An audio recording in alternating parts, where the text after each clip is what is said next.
So when we think about with God, though, like if I think in my own life, I love the Lord, but it is harder to serve the Lord sometimes. And I think about that, like if I really love the Lord, and I really do, my heart is to serve him, my heart is to honor him. But why is it harder sometimes? And honestly, I've come to points in my life where it feels harder because sometimes I don't really know him that well. But most of the time, I just don't know how to connect with him. So when I'm serving my mom, if I don't know how to connect with my mom, it's going to be really hard to serve her and to move her heart. Now, you can love on people without moving their heart. And you can love on people in a way that moves their heart. So I've been, sometimes I scroll Instagram, okay? There's these videos, there's these reels on Instagram, it's becoming super popular now, where girls will stand by the door and they'll be holding flowers. And then when their husband or boyfriend or whatever walks in, they'll like shove them outside and they'll throw the flowers at them and then they'll slam the door. And so then like you can see the camera outside, the guys are like, what is happening? Like now they have these flowers in their hands. So then when they walk back in, the woman like is standing there and she acts so surprised that she has flowers and she like grabs them and she kisses him and says thank you and walks away. And the whole time the guy's like, what is happening? Now, she might feel loved because she was like, this was funny. But would it move her heart more if he did it on his own? Okay? So when we relate to the Lord, the Bible will tell us, like, pray. The Bible says, do these things. The Bible says it's good to be in church. The Bible says all these things. So we can know what's good for us. It makes God happy that we show up in church. It makes God happy that we love and talk to the people around us. I'm so glad that I can make God happy that I'm doing good things. I can make God happy by making a good decision that other people told me is a wise decision. I can make God happy by delivering food or serving at Transform Burien. But how different would it look, or how different would he feel if I moved his heart? Because I'm not totally convinced that every single good thing we do moves God's heart. I think it makes him happy, and he loves us. But there's things that we do that move the heart of God, where he's like, oh my gosh, I love this person. I love this person. Look at them. They're just living their life. I love them. There's people in the Bible that God calls out and that he spoke, this is what your calling is. And sometimes I believe that we wait for that. Like sometimes we'll kind of stay put until we're like, God, we want to know what you're calling us to. So if I think about Moses, the guy's literally like shepherding some sheep, and all of a sudden he sees a bush that's not burning, defying all laws of what we know to be true. And so he's super interested in this. And he goes up and God says, Moses, I heard the cry of my people. Guess what, bro? You're going to Egypt. That's a calling. That's not like Moses deciding, you know what? The people are really suffering. I'm going to go to Egypt and free everybody. If it was just Moses going, nothing would have happened. Actually, Moses did try to take things into his own hands, and he ended up killing a guard. So when he let God take it over, but that was a calling, right? You've got different callings, like Gideon. Gideon is beating out some stuff he's kind of hiding out, there's a lot of enemies against them. And then an angel shows up and says, Gideon, mighty warrior, you're going to lead the army to free Israel. Like, these are huge callings that God showed up out of nowhere. But there are people in the Bible that move the heart of God. And because they move the heart of God, God actually births things out of them. So, yes, he loved, like Jonah, go speak to Nineveh. And Jonah actually said no. And then God's like, but Jonah, I'm God. No matter what, you're going to Nineveh. Like these are funny, crazy stories that I'm so glad that didn't happen to me, okay? But there are people in the Bible that God didn't show up in a great array of angels and say, I'm calling you to this. There's people in the Bible that just said, God, I just want to move your heart. And there's other people in the Bible that just said, I know who this God is, and I'm not going against him, and I'm laying it all down for him. And they moved his heart. So let's look at a couple of those people. There's a woman named Rahab. So if we pull up Joshua 2, I think it's up there, but I don't know. Oh, it is. Great. Okay, so really quick, do not read ahead. So here we go. Rahab was a prostitute in Jericho. Okay, she is of the people in Jericho. She is not doing the nicest things, okay? We'll just put it like that. And she technically, like, whenever God says to go and take a city, he's usually saying to kill everyone there, okay? This is one of those stories where she acknowledges who God is, and it changes his heart. Because usually, everyone would have died in this scenario. So let's read it.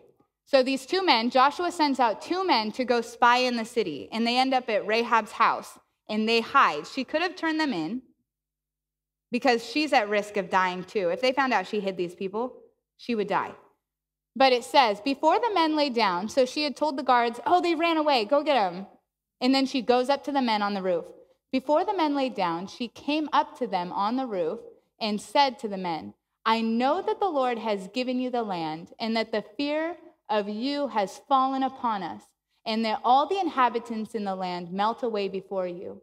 For we have heard how the Lord dried up the water of the Red Sea before you when you came out of Egypt, and what you did to the two kings of the Amorites who were beyond the Jordan, to Sihon and Og, whom you devoted to destruction. And as soon as we heard it, our hearts melted, and there was no spirit left in any man because of you. For the Lord your God, he is God in the heavens above and on the earth beneath. Now then, please swear to me by the Lord that as I have dealt kindly with you, you also will deal kindly with me in the Father's house and give me a sure sign. So I want to highlight,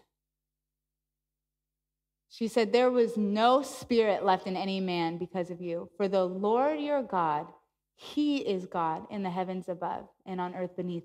She acknowledges who God is. Someone who, God wasn't their God. They had a different God. They did not believe in God. Other people, she might say, we all shook in fear, but they were looking to kill these two spies. But something had changed in her. She acknowledged who the Lord was. And I can tell you that moved the heart of God. This woman knows who I am. That moved his heart. Later, it actually says that she was saved. Her whole family was saved. She goes into the camp with them. She becomes part of them. She marries into the family and is part of the lineage of Jesus. How beautiful that God was so moved by this woman who, previous to this, did not serve him once in her lifetime. But he was so moved by this woman that he decided he's going to put her in the lineage of Jesus. He's going to birth a king out of her. So moved by her. So look at this. Ruth, in Ruth 1. Now, Naomi had two sons, and both sons had married Ruth and Orpah. Naomi's husband died, and then both of her sons died. And so it's Naomi who changed her name to Bitter, I believe. I can't remember what she ends up calling herself. But Naomi is so upset, and she decides, I'm going to go back to Israel. They were living in a foreign country. I'm going back to Israel. I'm going to go back to my people. You two go home. So Orpah's like, no, we want to stay. And then she's like, no, go. So then Orpah leaves. But Ruth says, so Naomi says, turn back, my daughters. Why will you go with me? Have I yet any sons in my womb that may become your husbands? Turn back, my daughters, go your way, for I am too old to have a husband. If I should say I have hope, even if I should have a husband this night and should bear sons, would you therefore wait till they were grown? Would you therefore refrain from marrying? No, my daughters, for it is exceedingly bitter to me for your sake that the hand of the Lord has gone out against me. Then they lifted up their voices and wept again, and Orpah kissed her mother-in-law, but Ruth clung to her. And she said, see, your sister-in-law has gone. But then Ruth said, do not urge me to leave you or to return from following you. For where you go, I will go. And where you lodge, I will lodge. Your people shall be my people, and your God my God. Where you die, I will die, and there I will be buried. May the Lord do so to me. May the Lord do so to me, and more also, if anything but death parts me from you. And when Naomi saw that she was determined to go with her, she said no more. Later, Ruth ends up, this is a big commitment. Where you go, I will go. Your God is my God. I'm not leaving you. I am here with you. You guys, we are built for relationship. We're built to be in covenant with people. And this is a really big covenant that she made. She ended up going with Naomi. She ends up serving. She ends up, it doesn't say how long that she was serving and that she was picking up grain in a field, but it was a really long time because it was like all of harvest season. And I mean, do you know how long, Richie? It was a good amount of time. As I was reading, I was like, oh my gosh, this wasn't like super quick.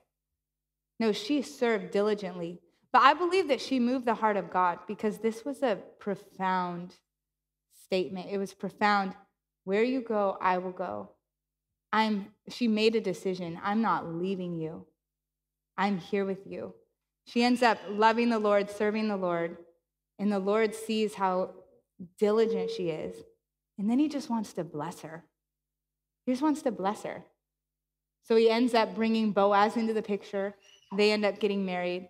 And Ruth, too, who was a foreigner, again, not part of the lineage, or not part of Israel, she becomes one of the mothers that leads down to Jesus.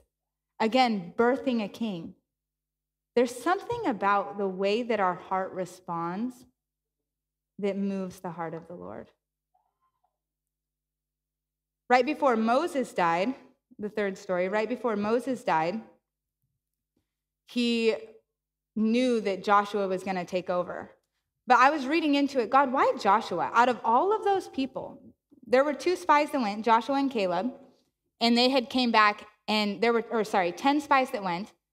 8 of them said, hey, we can't fight these people. But 2 of them said, no, we have God on our side, we can fight. So even in my mind, I'm like, why not Caleb? Joshua and Caleb both believed that you were big and strong, that you were so prevalent in their lives, that you were going to move mountains. Why not Caleb, God? But there's this part in Exodus 33 where it says, thus the Lord used to speak to Moses face to face as a man speaks to his friend.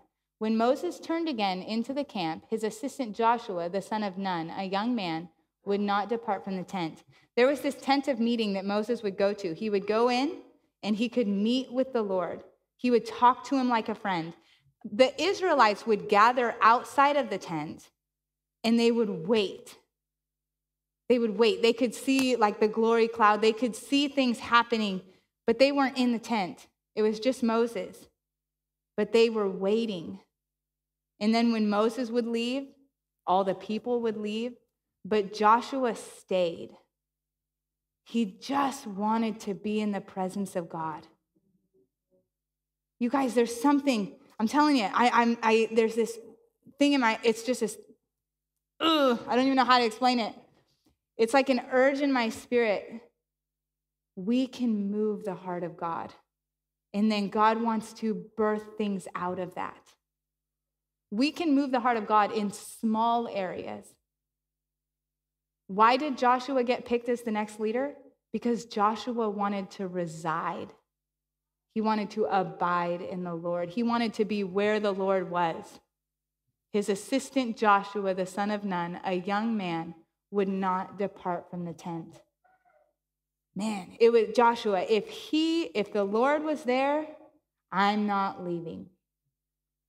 If God's still hanging out, I'm not leaving. You know, I was at a kids conference yesterday. Man, that was so awesome, but it totally sucked all life out of me. Like, by the end, I was like exhausted. I was like, oh my gosh, it was the coolest thing. They did a wonderful job. But they played this part where Peter's in the boat. A lot of the disciples, fishermen, are in their boats, and they couldn't catch anything all night. And then Jesus says, cast on the other side. So they cast on the other side, like, all right, fine. They throw it over, and then they start hauling in all these fish. One of the kids that was with me, she's like, why are they like having a hard time pulling the fish in? I was like, because there's so many fish. Like, she's like, but why couldn't they pull them into? I was like, do you see the boat sinking? There's so many fish. And she's like, I know. It was like the coolest thing to watch. But at the end, Peter bows down before Jesus, and he just says, what do you want from me? Anything you ask of me, I'll do. And all Jesus said was, follow me. That moves the heart of God. Just incline your ear to me. Just see what can you do? What does your heart want to do for me? How do you want to serve me? Because the things you want to serve me in move my heart. You know, I was driving one time, and I drove by this girl on the side of the road holding a sign asking for money. And I was like, and I don't usually, unless the Lord tells me to, I don't just give them money. I kind of just like, Lord, would you like me to? And sometimes he'll tell me yes, sometimes he'll tell me no. And I was in a really big hurry, and he told me to pull over and talk to this girl. And I was like, Lord, day of all days, can't be today. But, so I drove by. It's terrible. So I drove by her, and then I was like, if she's still there when I get done visiting my grandma, then I'll pull over.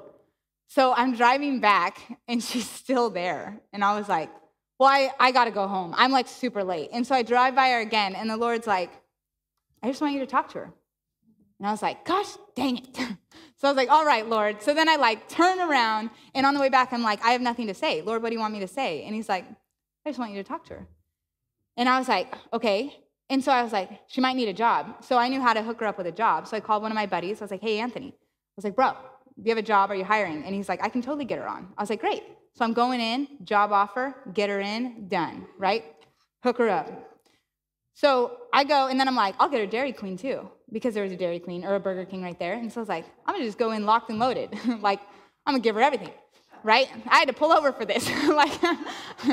So I go in, and I buy her the food, and then she's leaving when I get there, and I'm like, oh my gosh, I'm too late. So I like chase her down, and I'm like, hi, and I like give her the food, and then her dad ends up being there, and he's like, we need money for rent, and I didn't have any cash. And so I was like, I'm so sorry, I don't have any cash. I said, but God wanted me to talk to you.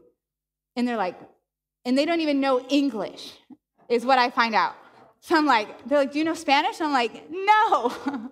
So I'm sitting there, I'm like, just a second. And I'm thinking maybe God will download some Spanish all of a sudden, it'll just come to me. And so I'm like waiting, and I'm like, just a second, can I pray for you? And so I like put my hands on both of them, and I start praying, and I'm like, Lord, give me some Spanish or something that'll touch their heart, like something. Like, I'm just sitting there. And nothing, guys. Nothing happened. And so I was like, okay. And I said amen. And I was like, I'm sorry, I don't have any money. Here's the burger and the pop. And I was like, I can get you a job. And they're like, a job? I was like, yeah, a job. I have a job. And they're like, we can't work. And I was like, why? And they're like, because they didn't have the specific eligibility to work in the country. So there's no way to even give them the job. Like I tried every avenue. And I was so upset because there was nothing I could give to them except for this burger that was like way smaller than on the picture. So I was like really, this is like the height of my irritation is who buys a Burger King burger that's half the size.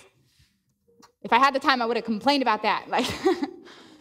So anyways, at the end of this, I remember I just felt so deflated. And I was like, all right, well, bye. You can't have the job. I can't talk to you. Nothing's working. And then they gave me a rose that they were selling. And I walked back to the car, and I was so ticked off. My gosh, if there was a measure of how ticked off I was, it was pretty stinking high, okay? And I'm driving home, and I had a 30-minute drive home.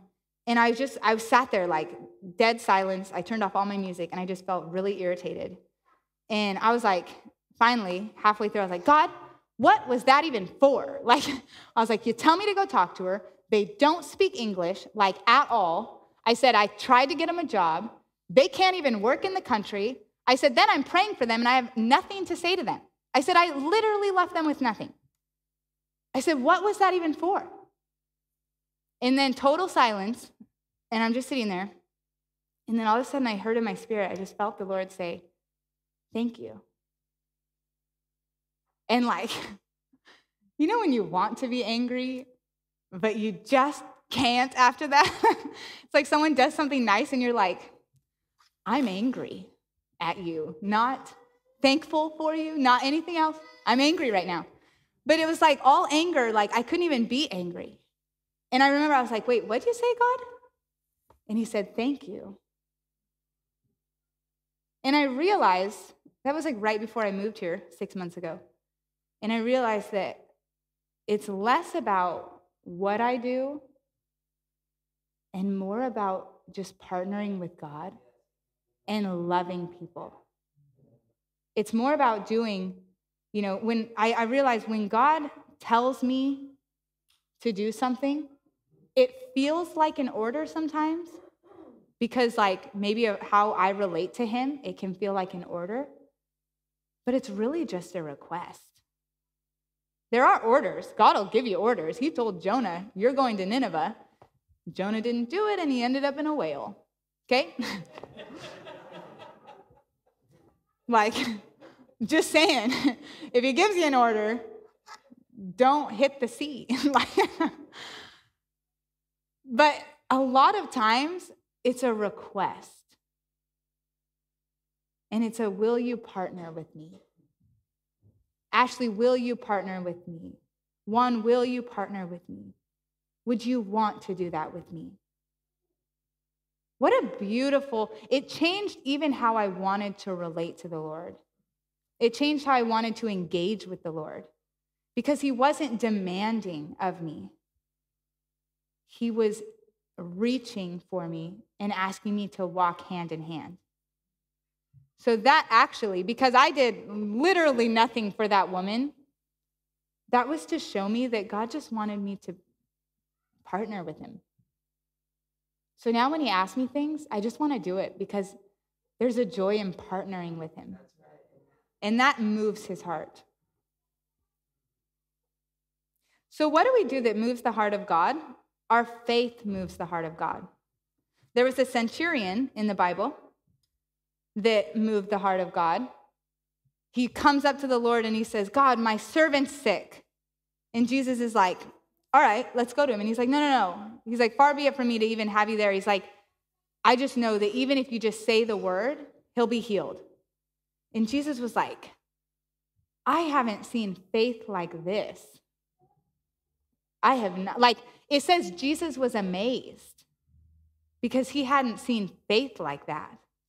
God, if you just say it, Jesus, you just say he's healed, he's healed. And Jesus is like, wow, moved his heart. My gosh, what a faith. All right, let it be. Before he even gets home, people are running to him. Oh my gosh, your servant is well. They said it was at this. He said, what time did he get better? And they said it was at this time. And it was the same time that Jesus said, go home, he's healed. You guys, our faith moves mountains. We hear that all the time, but I want to build your spirit up. Your faith moves the heart of God. It doesn't have to be faith in, oh my gosh, God, you're going to do these crazy things. It can be faith that God is with you for the situation that he's in, or for the situation that you're in. Your faith can move the heart of God. Wanting to partner with the Lord moves the heart of God. Wanting to please the Lord moves the heart of God. Now, when I talk about pleasing the Lord, I grew up, my parents were absolutely amazing, are amazing. But I grew up feeling like pleasing God was being perfect. And that's not. Striving for perfection doesn't please God as much as just wanting to show your love for him pleases him. Loving people pleases him. Loving and serving in your church pleases him. Wanting to hear his voice pleases him. Pursuing him pleases him. And you can ask, how do I pursue the Lord? You might even ask, do I want to pursue the Lord? How do I want to? I'll tell you, I'll be really honest. There have been so many times in my life where I knew that I needed God, but I didn't want him. You can know that God is real. You can know that God is good. You can know that God is for you. But sometimes in your heart, you just don't want him enough to go after him. And so there were times in my life that I felt really distant from the Lord. And part of me cared, but part of me was like, I just want to do my own thing. And I want to speak to the hearts today in this part of the message that maybe feel a piece of that. You might not feel totally cold to the Lord. You might not feel totally, but you might feel distant with the Lord. And I was thinking about that today. I felt like the Lord, he always tells me, and I always respond to him. He says, Abby, I want you to be candid if I ask you to be candid. And I tell him, I will, whatever you want me to speak. And if you heard my last message, I was super candid. So this one, thankfully, we're less. But a couple months ago, I felt super distant from the Lord. And I felt like there was a wall between us. And I was like, Lord, I don't even really feel hungry for you, but I feel like I know I need you. Like, I know I need you, but I'm not hungry for you. And I want to talk to you. How do you get out of that place? How do you get out of a place of not really feeling hungry for the Lord? Well, I would say the first thing that I started doing was purposefully making time to sit with him. And I'll be honest with you, I felt nothing. But I made time to sit alone. And I made time every day. And then I started a little, I don't know what do we call a spreadsheet. And I put Ashley on it. And I said, Ashley, you can do it or you don't have to do it, but we're keeping track of how many times that I sit with the Lord every week, which we have totally not been. I'll just tell you, I fell off the bandwagon. I have been praying, but I haven't been marking on the spreadsheet. But we made a spreadsheet, and I told her, I said, if I even get 3 days without sitting with the Lord, I want you to tell me. And man, that third day, Ashley would text me, spreadsheet? And I was like, gosh, dang it. Because we were holding each other accountable. And I just practically, find a friend to hold you accountable. If you want to be on our spreadsheet, go for it. It could be a deeper church spreadsheet. And we'll start texting each other. Bill, did you do your stuff today? I'm sure Bill does. But that's the first thing I would say, is actually make time to hear the Lord. And I started with 10 minutes, and I didn't hear anything for 10 minutes. So I would turn on worship music, and I would put on some worship songs, and I would sit for 10 minutes. And then I was like, man, I still don't feel anything. Then I started opening my Bible, and I was reading some. Psalms is really good because he like dips up and down all the time, and we'll talk about it a little bit. But I was going through a psalm a day just to engage with the Lord. And then I started incorporating praying on whatever I just read, whether I felt it was applicable to me or not. And so I would read that psalm, and then I just started praying, Lord, let this happen over my life. God, I want to see this. I want to know you like this. Wow, David really prayed into this part of his life. I want to know you like this. And then things started shifting. So then I started modeling what David did. And this is the second thing I would tell you. After getting alone with the Lord, and you could start all of this on the same day, I started modeling what David did. In Psalms, most of the Psalms are what David wrote. But he would write, sometimes he starts out with, God, you're so amazing. And then he goes into how terrible his life is. But he always ends with, God, you're so amazing. And so I started doing that. And I was like, God, my life sucks. Look at all these things that are going wrong. Look at all these terrible, it was really bad, right? I'm writing this whole thing, pages long, in my journal. And then at the end, and I was like, but I know you're good. Done. This is how it started. I thought about bringing my journal in just to read it, but it sounds so it probably sounds really real. If I read it, you guys would be like, wow, I got you. But then, day 2, day 3, within a week, I'm like, God, these things are still really hard. God, these things feel like they're crushing. God, I feel really confused in these areas. But then I started highlighting, what did David do? Instead of just saying he was good, David actually started writing out the beauty and the grandeur of the Lord. He started writing out the truths that he knew about the Lord, which is funny because you can do one Psalm of David that says all these things that are really hard. And then David at the end says, but God, you're so good. You're so wise. I know that you're here. You never leave me. You promised to never forsake me. And then the next Psalm at the very top, it says, God, why have you forsaken me?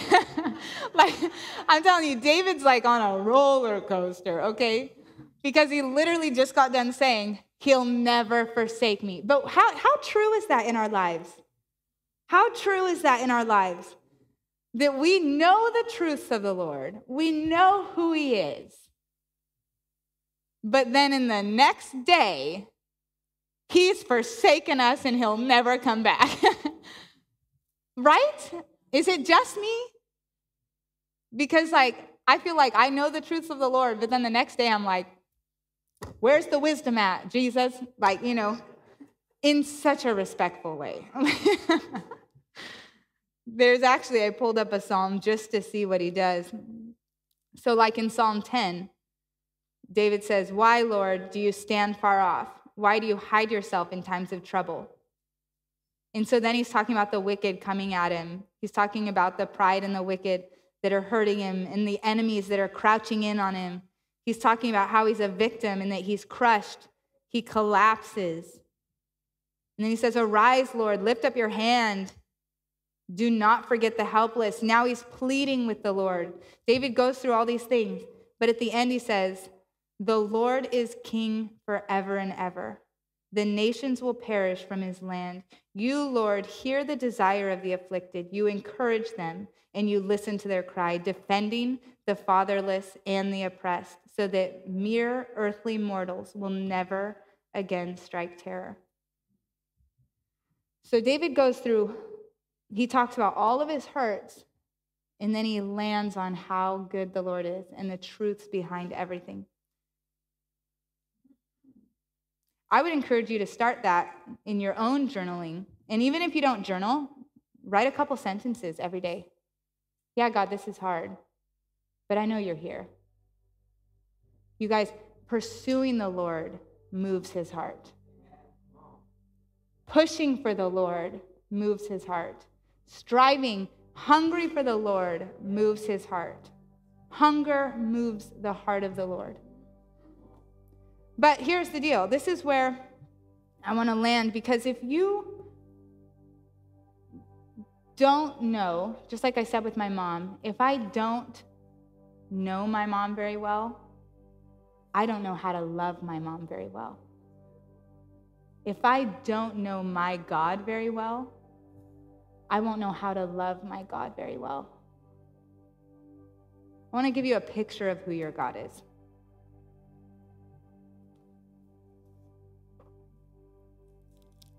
In Psalm 18, I just started going through. I was like, who does David say God is?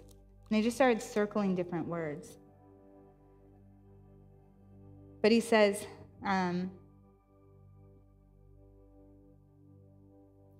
it says, Psalm 18, it says, this is for the director of music, of David, the servant of the Lord. He sang to the Lord the words of this song when the Lord delivered him from the hand of all his enemies and from the hand of Saul. David said, I love you, Lord, Lord, my strength, Lord, my rock, my fortress, my deliverer. My God is my rock, whom I take refuge. He's my refuge. He's my shield and the horn of my salvation, my stronghold. I called on the Lord who is worthy of praise, and I have been saved from my enemies. The cords of death entangled me. The torrents of destruction overwhelmed me. The cords of the grave coiled around me. The snares of death confronted me. In my distress, I called to the Lord. I cried for help. I cried to my God for help. For his temple, he heard my voice. My cry came before him into his ears. The earth trembled and quaked. The foundations of the mountain shook. They trembled because he was angry. Smoke arose from his nostrils. Consuming fire came from his mouth. Burning coals blazed out of it. He parted the heavens and came down. Dark clouds were under his feet. He mounted the cherubim and flew. He soared on wings of the wind. He made darkness his covering, his canopy around him, the dark rain clouds of the sky. Out of the brightness of his presence, clouds advanced. With hailstorms and bolts of lightning, the Lord thundered from heaven. This is a powerful God, you guys. This is a powerful God. The voice of the Most High resounded. He shot his arrows and scattered the enemy. With great bolts of lightning, he routed them. The valleys of the sea were exposed, and the foundations of the earth laid bare at your rebuke, Lord, and the blast of breath from your nostrils. He reached down from on high and took hold of me. He drew me out of the deep waters. He rescued me from the powerful enemy, from my foes who were too strong for me. They confronted me in the day of my disaster, but the Lord was my support. He brought me out into a spacious place. He rescued me because he delighted in me. He delighted in David because David always turned back to the Lord. He delighted in David because David always turned back to the Lord. David's heart was to move God's heart. It says David was a man after God's heart. It's because he really went after God's heart. To know my God is to know what he's done for me. It's to know who he is. It's to know the power that he operates in. It's to know his glory. We'll never fully know everything about the Lord until we get to heaven. It actually, Moses said, show me your glory, Lord. He's like, we're friends. We commune, we talk. Show me your glory. And the Lord was like, Moses, if you even saw my face, you would die. I'm like, he's like, this is what I'll do. I'll take you up to a mountain and I'll pass by you and I'll say my name.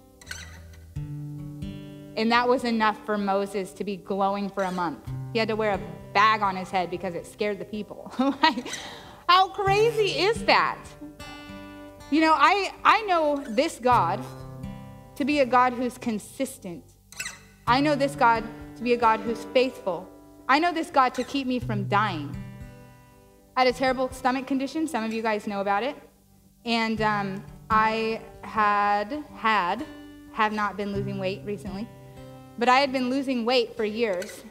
And in a year, I lost 25 pounds. My muscles are gone. I had them once. I have them no more. And it was really scary. I was on, the doctor said if I lost any more weight, I was going to be on feeding tubes in the hospital, and that there was nothing they could do for me because they couldn't find out what was wrong for 5 years.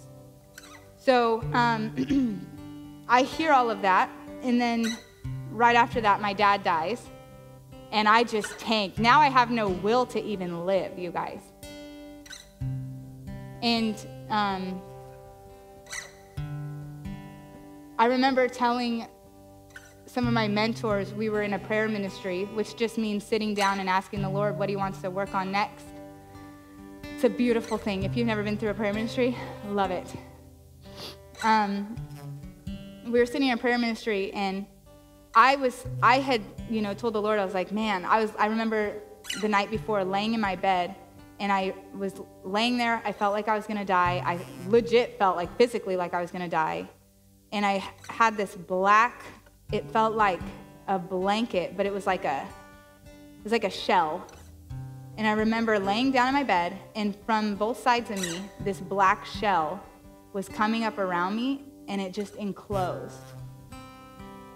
And I was so depressed. I'm telling you, this was like the worst. This was 2021, 2022, the beginning of 2023, because there was no hope, like it felt like I was going to die by, January of 2023. I felt like I was going to die. There was a moment where everyone thought I was going to die. It was very scary. But I remember feeling this black shell coming around me. And I was like, there's no hope. I remember having a weird out-of-body experience where I came and I could see myself in the shell. And I was like, all right, God, just kill me now. I'm so done with this. And in my prayer ministry the next day, one of my mentors was like, Abby, I just see this black shell enveloping you. And I was like, well, there it is, because that's exactly what I felt the day before. But you guys, I want to tell you that there's hope, because the Lord didn't leave. The Lord didn't leave, because as I kept pushing, and as I kept doing those prayer ministries, as I kept pushing through that depression and that, I got to the point where I was feeling suicidal again. At 18, I tried to kill myself, like crazy stuff. But it was this push of like, oh my gosh, Lord, where are you? You said, I was quoting, and it wasn't a manipulation. It wasn't, well, if you do this, you have to fulfill what you said. It was a cry of desperation. You said you would be here for me. You said that you could bring freedom to me, Lord. You said that you could do these things. But God, I'm telling you guys, God did do those things. I can't even tell you where the change started, because it was the little things that I kept pushing through with the Lord every day. If I were to look back and be like, oh, it must have been at this point where we worked through this one thing. It wasn't that one thing. It was the consistency to stick with God's consistency. It was the consistency to stick with God's consistency. I could have given up at any time, and I probably would have died. I was so scared. I went in, so this is, 5 years after losing a ton of weight, not being able to eat anything. It sounds really terrible. I'll just tell you, because I don't usually tell people this. But it got to the point where I couldn't eat hardly anything. So I was eating a bowl of oatmeal for breakfast, a bowl for lunch, and a bowl for dinner.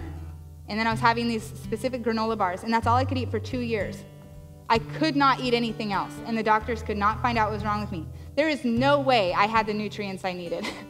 No way. And then I just slept all day. I'd go to work, and I slept the rest of the day. I didn't even have the sun, because I just wanted to die, and I felt like dying, and I was so sick I couldn't even barely move. I could be up for like 10 minutes, and then I felt like I was going to pass out and puke. But guys, I went in for a blood test. They did all these tests, because I finally said, God, if you're going to heal me, let's get me going. I said, either let me die now, or let's start in ministry together. Let's start loving people again together. And it was my conscious decision to war for myself.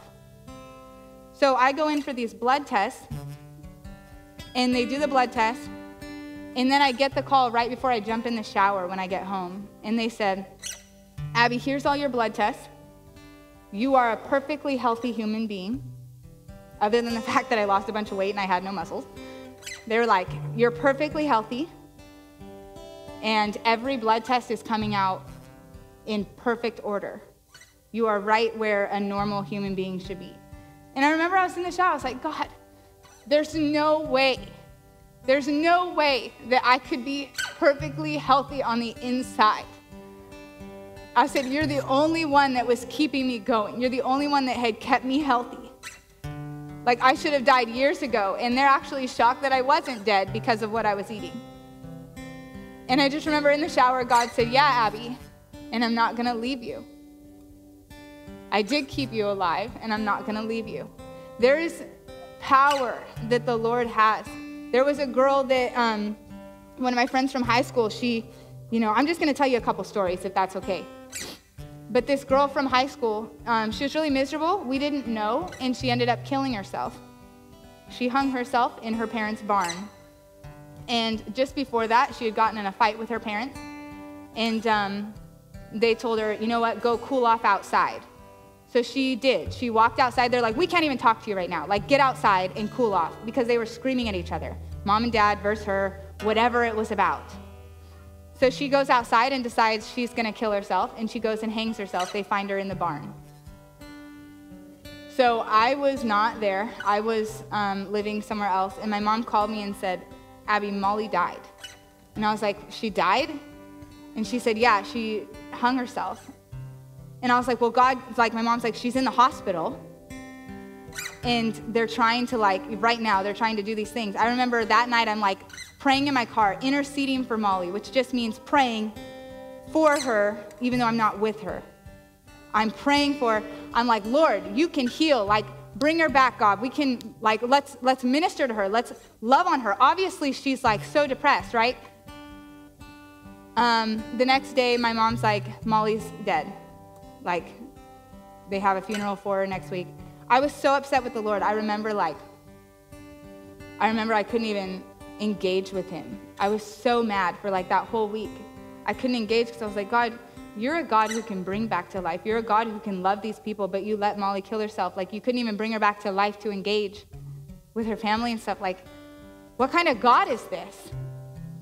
Well, so I tell my mom how upset I am, and then she says, Abby, did no one tell you? And I was like, what? And she said, Abby, Molly came back to life for enough time for her parents, she was dead, pronounced dead and everything. And they were praying, and all of a sudden she came back to life for enough time for her parents to tell her that they were so sorry and that they loved her so much.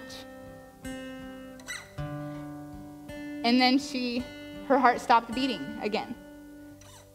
And I remember, oh my gosh, my mom, she hung up, and I just prayed, and I was like, Lord, I was so upset with you, but how good of a God to give grace to her parents, to bring her back to life so they could speak to her spirit and tell her how much they loved her and how sorry they were. But then Molly made her choice. So a truly good God will honor our choices. He could have brought her back to life, and we could have loved on her. But Molly did make her choice. When my dad died, I was so mad at him. I was so mad at the Lord. And I asked God, why would you let him die? He's a pastor. But after, 9 months, I remember sitting in my car. A lady was about to die in the hospital, and I just fervently started praying for her. And after 40 minutes of praying for her, I stopped, and I was because I was thinking, if you don't even believe that God can heal, God didn't heal your dad, why are you praying for her? Because my dad died in a second. He was just gone. A second being 3 days. It felt like a second, but he was gone in 3 days. No one knew he was going to die. But after I got done praying for that lady, I just had a really honest conversation with the Lord. I said, God, I know that you are the healer. I know you are. I said, I don't know why you didn't heal my dad. And I had been demanding an explanation for 9 months. But right in this moment, My heart was to just proclaim who God was. And I said, God, I know you're the healer. I don't know why you didn't heal him, but I know that you can heal her. She didn't end up dying. She ended up being totally healthy, back with her husband and her kids and grandkids. But in that moment, the Lord was moved by my heart of sincerity. It wasn't a demanding, God, tell me why, which I'd been doing for 9 months. It was a, God, I know who you are. I know the truth of who you are. And then God said, you know what, Abby? He said, I let your dad was weak and tired, so I let him go because he was done fighting. He said, that was my grace extended to your dad. He said, but my grace is extended to you to care for you and to love you. How much better can the Lord get than to extend grace to both parties? He could have done everything I asked of him and brought my dad back, but then my dad would have had to go through another round of cancer and another round of chemo treatments. And my dad did not want to do that. He could have just let my dad die and take him to heaven, and then it's just over. But the Lord has been with me every step of the way. Even recently, I asked the Lord, how am I going to get through this without my dad? And I got this picture. I was sitting right in here. It was during our revival nights, early first week of January.